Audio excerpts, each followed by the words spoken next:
Asked him, I said, Sheikh, what happens when you're praying and you're just not in the mood to pray? You're just not feeling it.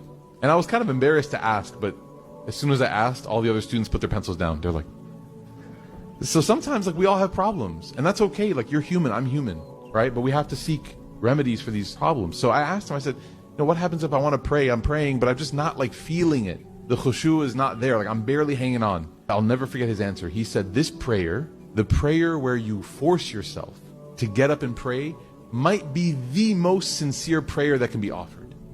I was shocked. I was like, because he kind of has an accent. So I was like, did I understand him correctly? And then I go, Sheikh, I think I misheard you, Sheikh. I said, did you just say it's sincere? And he goes, yes, of course. I said, Sheikh, I'm not understanding. Can you help me understand? Because I don't understand. He said, to get up and pray when you don't feel any motivation to pray is truly worshiping Allah. It's the truth. That's why when you pray after Allah has given you what you've been making dua for, that's a really sincere prayer. One of my teachers, Sheikh Akram, he said, when you get up and pray, in the absence of that motivation, you are worshiping Allah. He said, we don't worship feelings, we worship Allah.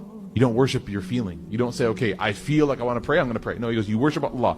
You pray even if you have no motivation to pray. You get up, you make wudu, the water is cold, there's people, you're in public, it's not comfortable, it's not ideal, the carpet smells, you do it.